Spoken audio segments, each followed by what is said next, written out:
a questão da captação de clientes é, inclusive, presumir a má-fé do profissional da classe. Então, eles estão indo contra os próprios advogados. E a questão seria dinheiro, talvez a Defensoria Pública, o orçamento da Defensoria Pública, a maior parte vai para os dativos e não para a própria Defensoria, como deveria ser. O problema não são os dativos, mas é a reestruturação da Defensoria. E não há o que se falar também em transferir ao particular a obrigação de prestar a assistência judiciária, porque não é obrigação do trabalho pro bono. É aqueles que querem fazer o trabalho pro bono poder dispor de conhecimento e do exercício da profissão. É a nossa função social. Recentemente, eu escutei que a OAB tem se negado a comentar a questão. Ela, inclusive, se nega a assumir que há decisões do TED contra a prática do pro bono, que parece as decisões não estão no ar do site, mas eu sei que o Instituto Pro Bono tem as decisões, os interessados podem entrar em contato com o Instituto. E um outro fator é a questão que eles querem ampliar a resolução Pro Bono. O intuito não é revogar a resolução, é ampliar a resolução. E isso está errado. A advocacia é minha paixão, o Pro Bono, para mim, é a grande realização na advocacia e uma causa. Eu espero que no futuro próximo não seja mais uma causa, seja só consequência do exercício da minha profissão.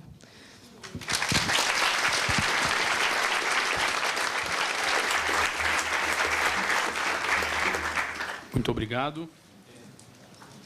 Muito obrigado. Convido para as suas considerações o pastor Daniel Quecchio.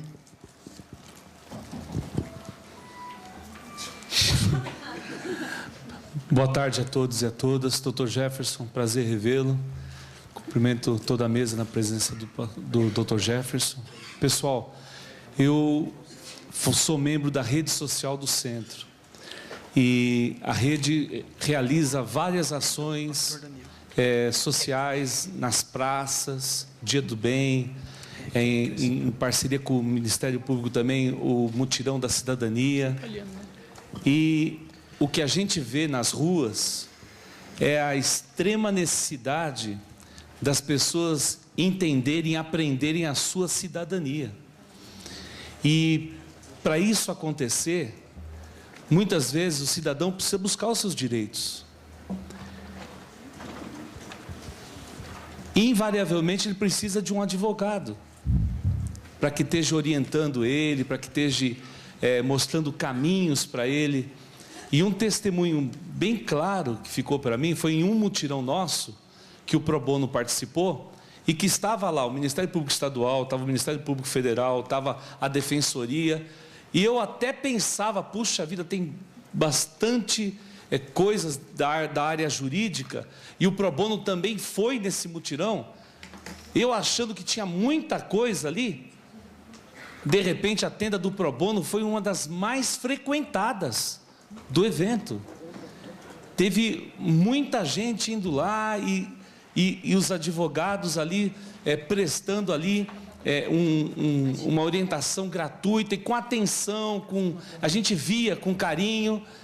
Então, é simplesmente um absurdo que no tempo que nós estamos vivendo hoje, de extremas dificuldades sociais, vivendo até mesmo, pessoal, quase um colapso social.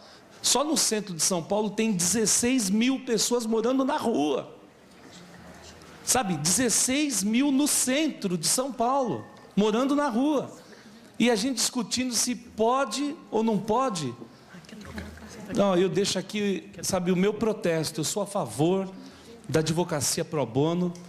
E eu protesto da OAB não estar aqui agora. Eles tinham que estar vendo isso aqui que está acontecendo. Com tantos anciões da justiça aqui, sabe, isso aqui, eles tinham que estar aqui, ó, agora. Eles tinham que botar o rosto deles aqui agora. Anciões no bom sentido. É que eu, como pastor, sabe como é que é? Ancião são pessoas que, sabe, conduzir o rebanho. Então, cadê esse pessoal que não está aqui agora? Né? Eles tinham que estar aqui agora. Ou melhor, eles tinham que andar um pouquinho na rua. Ou será que eles não andam na rua? Tenho dito.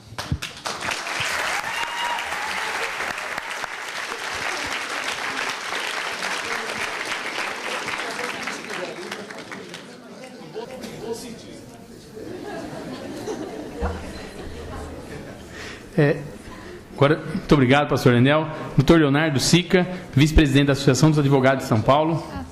Por favor, suas considerações.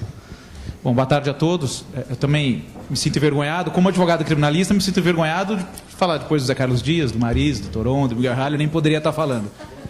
Como vice-presidente da Associação dos Advogados, também de falar depois de dois dos nossos ex-presidentes, o professor Miguel Reale e Maris, que estiveram aqui, já representaram bem a classe. De qualquer forma, para não me alongar, na primeira condição como advogado, eu reitero que também faço pro bono. Né? Sou advogado há mais de 15 anos. Está lá no site do meu escritório, que eu não vou dar o nome para não ser acusado de propaganda de concorrência desleal, de captação de clientela, mas está lá a área de atuação pro bono. Estou correndo risco de um processo disciplinar também. E se acontecer, vou pedir para o Dr. Carlos Miguel Haddad me defender pro bono, porque eu não tenho dinheiro para pagar esses honorários do Dr. Carlos Miguel Haddad. E como vice-presidente da Associação dos Advogados de São Paulo, a ASP hoje é a maior entidade de adesão voluntária da Advocacia Nacional, são 92 mil associados. A ASP ainda não tem posição, foi instada a se manifestar a partir dessa audiência pública, e eu fico aqui então, Jefferson e demais representantes da mesa, com o compromisso de em 15, 20 dias retornar com a posição da Associação dos Advogados, que a partir dos subsídios colhidos aqui, já com o meu compromisso pessoal de tentar fazer a casa aderir à causa, vamos tentar aderir com o peso de 92 mil advogados militantes que certamente não irão contra essa causa. Muito obrigado.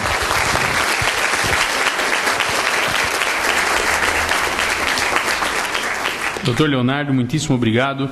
O objetivo da audiência pública era justamente suscitar o debate e tentar compor.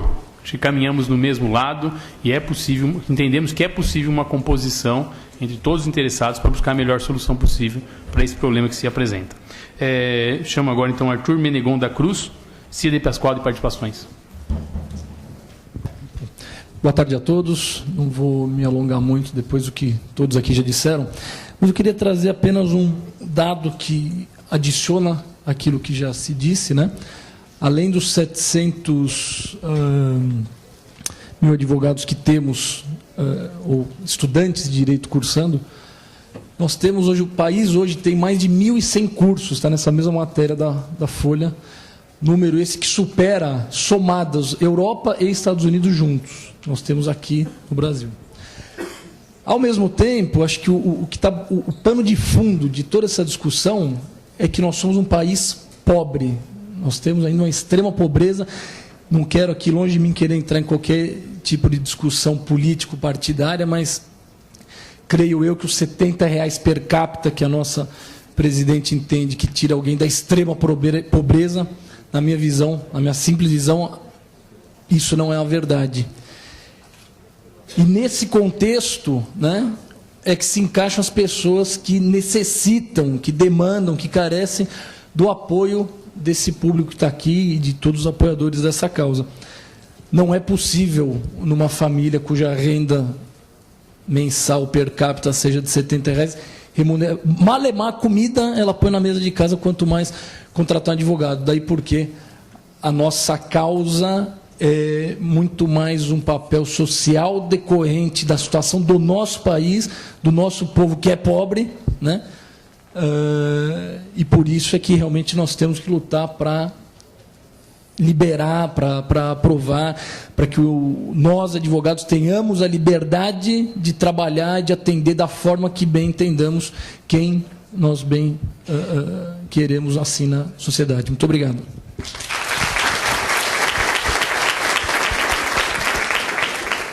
Muito obrigado. O doutor Rodrigo Coutinho Carril, advogado sem fronteiras do Brasil.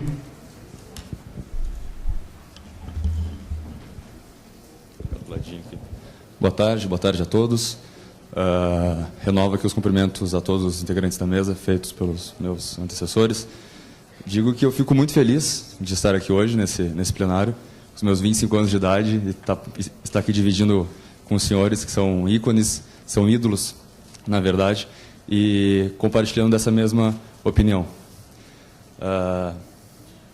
Gostaria de falar, faço um pequeno comentário e digo que eu fico também muito feliz de ver que eu não sou o único transgressor, o único infrator, e poder bater no peito e dizer que sim, nós fazemos advocacia pro bono e vamos continuar fazendo, independente do que a OAB São Paulo nos diga.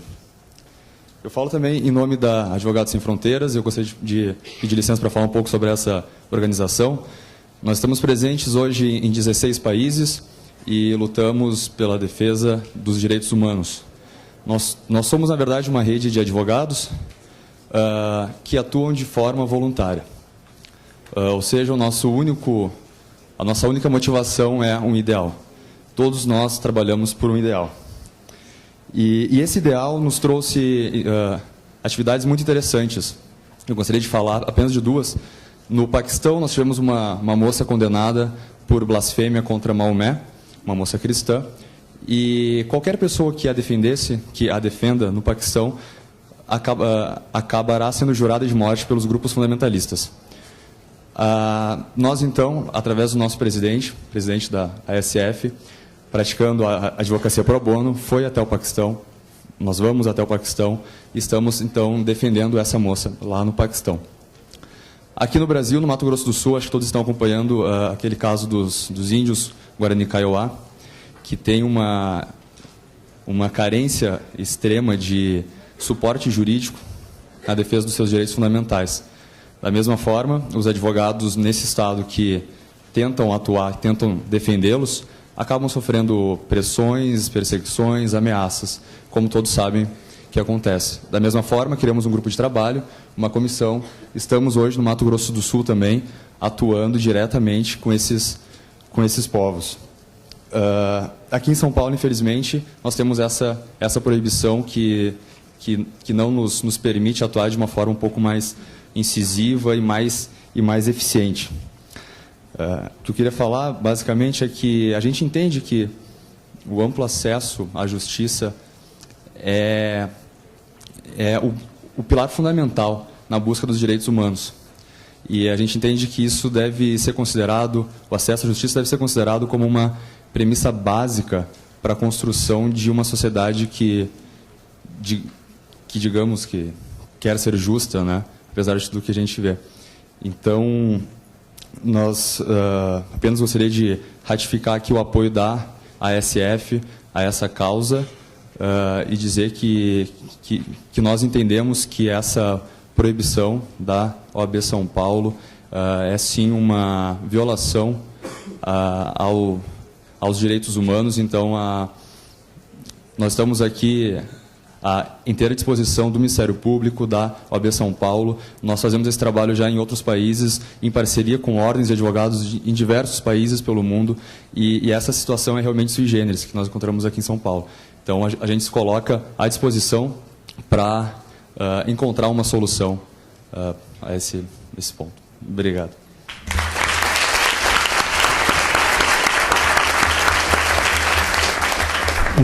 Muito obrigado. Nós temos ainda uma dezena de inscritos, mas dado ao adiantado da hora, eu gostaria de conversar com o ministro Gilmar Ferreira Mendes. Ele tem uma agenda bastante cheia, como todos devem imaginar, então ele vai se retirar agora. E eu gostaria de pedir uma salva de palmas para o senhor ministro.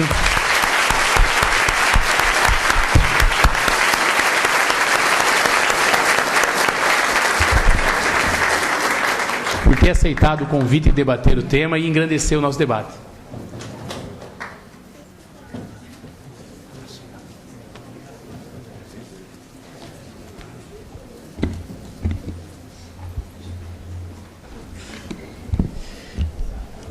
Confesso que fiquei extremamente contente quando tive a confirmação que o ministro Gilmar Ferreira Mendes viria, e acho que extremamente importante a colaboração que ele nos deu. Sabíamos já que ele teria que fazer uma fala um pouco tangencial, porque, como disse, a sugestão se for a sugestão for uma ação direta de inconstitucionalidade, o Supremo Tribunal Federal terá que se manifestar e ele, lógico, não pode se pré-julgar. Dando sequência a... Nós temos mais 17 inscritos. Eu só pediria que fossem breves as considerações, para que também nós não nos alongássemos muito para dar sequência. eu convido para falar o Alexandre Rebelo Ferreira, do CA 11 de agosto. Não sei se ele... aproveita a oportunidade, que é o primeiro representante de diretórios acadêmicos e centros acadêmicos, para agradecer imensamente a presença dos alunos, dos estudantes do direito, dos acadêmicos de direito.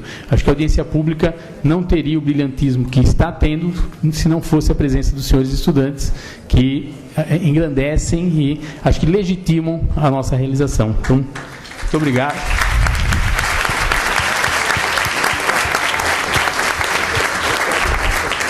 Então, Alexandre. Obrigado. Boa tarde, queria cumprimentar a mesa, parabenizar o Instituto Pro Bono e o MPF por essa iniciativa. Queria cumprimentar em especial os estudantes que estão aqui hoje, com a gente, construindo mais uma luta, aí, mostrando que a gente sabe se mobilizar e o que é o movimento estudantil hoje. Queria fazer um destaque especial para as entidades parceiras que estão aqui, exemplo do IDDD e uma série de outros institutos e organizações que têm trabalhado muito para construir um Brasil mais justo. Faço um especial destaque ao Departamento Jurídico do 11 de agosto está aqui, que é a primeira entidade na América Latina a prestar assessoria jurídica gratuita para as pessoas que precisam. Então, é de especial destaque aqui também a presença da Defensoria Pública do Estado de São Paulo. E eu acho que o que a gente enxerga hoje é que essa luta pelo acesso à justiça, ela é essencial, ela sempre foi essencial para a nossa democracia. A gente vê uma Defensoria Pública que, infelizmente, só surgiu em 2006 em São Paulo e que ainda conta com muitas dificuldades de orçamento, de defensores, e que, ao mesmo tempo, não exclui essa nossa demanda pela advocacia pro bono. Então, acho que a mensagem que a gente quer deixar aqui para a OAB São Paulo é que a gente tem uma escolha aqui. De um lado, e aí citando o ministro Gilmar Mendes, a gente tem o corporativismo, e do outro a gente tem a justiça. Do outro, a gente tem a tentativa de usar o direito como uma forma de desenvolver o país, e não como uma trava corporativa.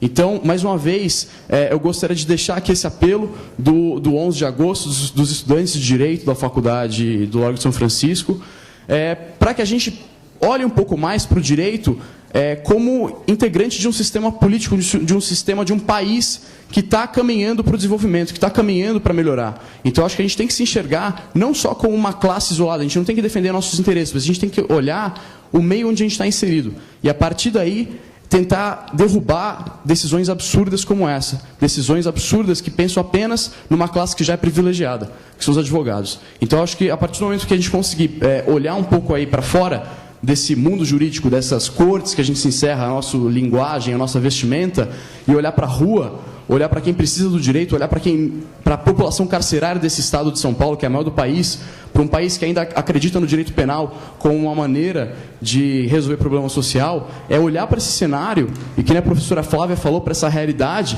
e ver que a advocacia pro bono ainda é indispensável, que não tem sentido nenhum, a não ser o corporativo barrar essa iniciativa nobre aí, que os advogados devem poder fazer. Então, fica aqui esse apelo para a OAB de São Paulo, que reverta essa situação. Infelizmente, não estão aqui.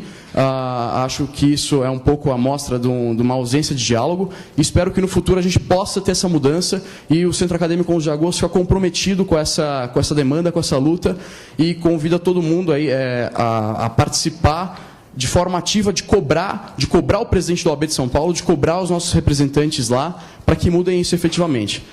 Muito obrigado.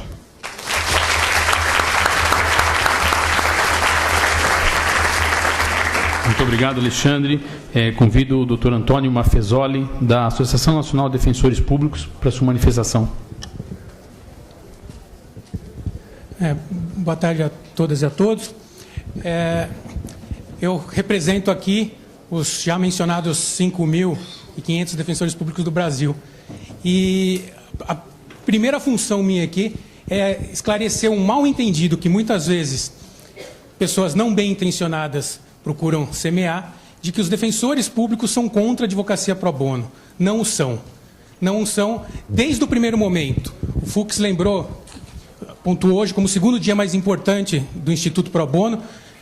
Em 2001, aqui perto, no Itaú Cultural, nós estávamos lá para dizer a mesma coisa. E desde então, em 2001, não havia sequer defensoria pública em São Paulo, e a advocacia pro bono sofria um pesado ataque pelo mesmo motivo. A não criação da defensoria pública naquele momento, e ainda por 5 anos além, como os ataques à advocacia pro bono. A postura da OAB de São Paulo, de reserva de mercado, e de reserva de mercado utilizada como instrumento de política interna na OAB. São mais de 40 mil advogados inscritos no famigerado convênio, e a OAB lutou contra a criação da Defensoria Pública de São Paulo, enfiou, e a expressão é essa mesmo, um artigo na lei orgânica obrigando que a Defensoria fizesse um convênio apenas com a OAB de São Paulo. Esse artigo foi questionado numa ADI e foi julgado inconstitucional ano passado pelo Supremo Tribunal Federal. A OAB, ao longo de todos esses anos, tem lutado contra o fortalecimento da Defensoria Pública, tem lutado contra parcerias da Defensoria Pública com escritórios, modelos de Faculdade de Direito do interior de São Paulo.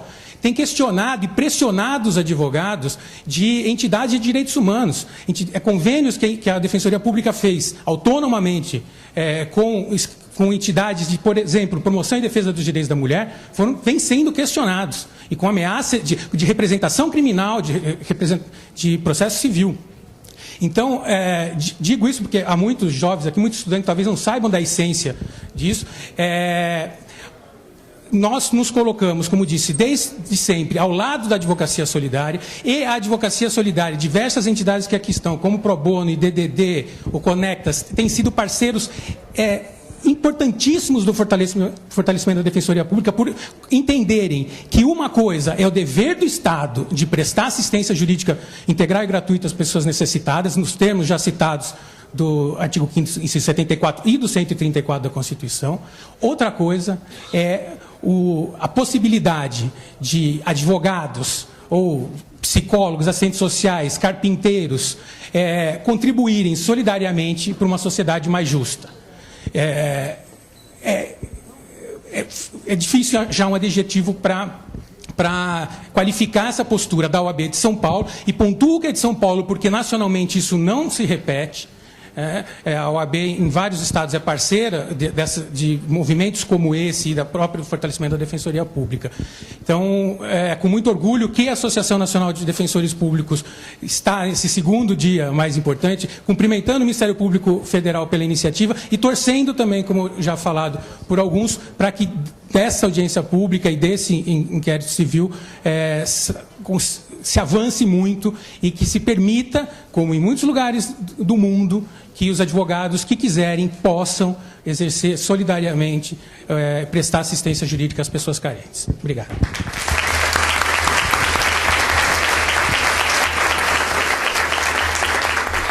Muito obrigado. Sr. Antônio, eu convido agora para a sua palavra o Dr. Renato Benini, que é assessor jurídico da deputada federal Mara Gabrilli. Boa tarde a todos.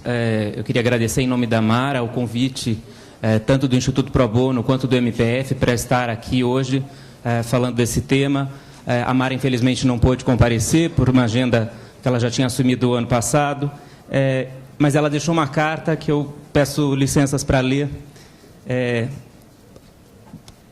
manifestando o apoio da deputada à causa. Em 2000, início do novo século, houve um esforço mundial coordenado pela Organização das Nações Unidas em analisar os maiores problemas que afligem os países do globo, a fim de propor soluções comuns.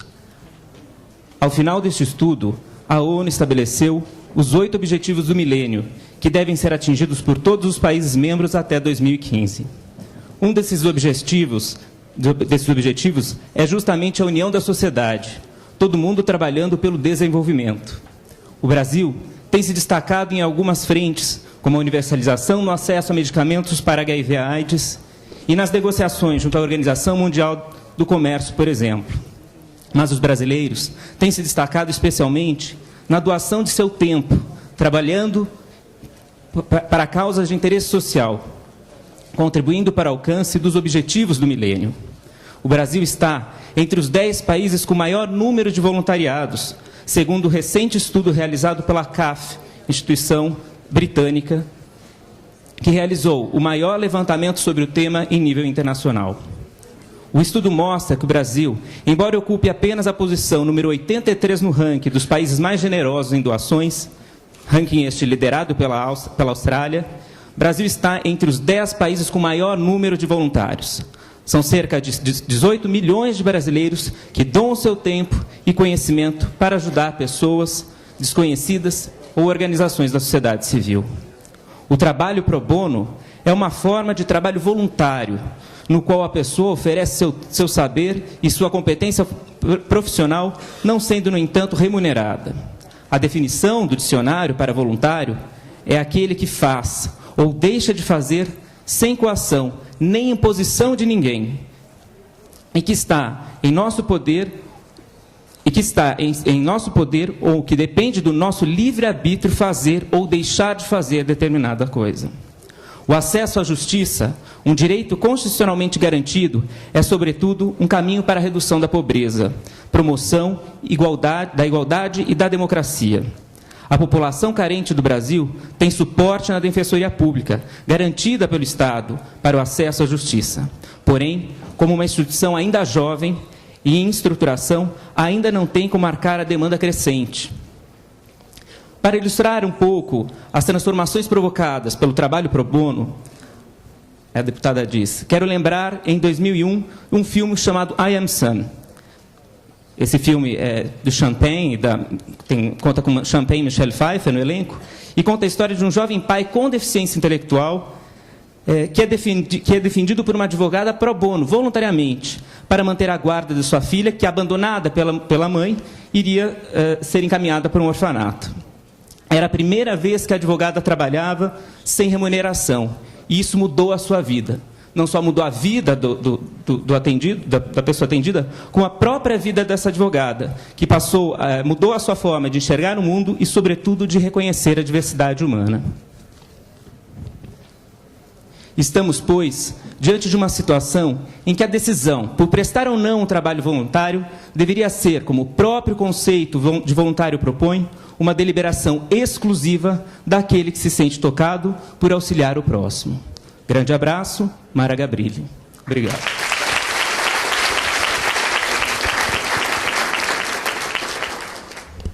Agradeço, doutor Renato.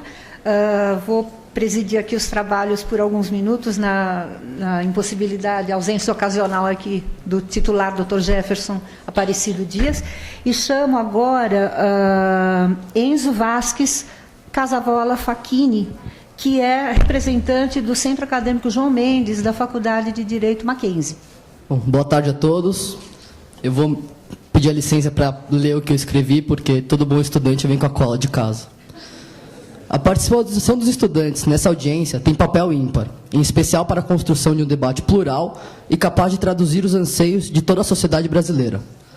Como estudantes, nós aprendemos nas primeiras aulas do curso as teorias sobre norma jurídica. A lei, a norma, o decreto ou qualquer ato normativo objetiva regular as relações sociais, punindo a exceção, o desvio ou o dolo. Nenhum comportamento, portanto, deve ser proibido, salvo se causar dano à sociedade ou ao indivíduo. Nessa audiência, não estamos discutindo a competência da OAB em regular as atividades profissionais do advogado, mas quais são seus limites em colocar os interesses de seus membros acima dos interesses da sociedade brasileira. A resolução pro bono da OAB faz mais do que impedir o livre exercício de profissão. Proíbe uma conduta correta, com fraco argumento de impedir possíveis abusos.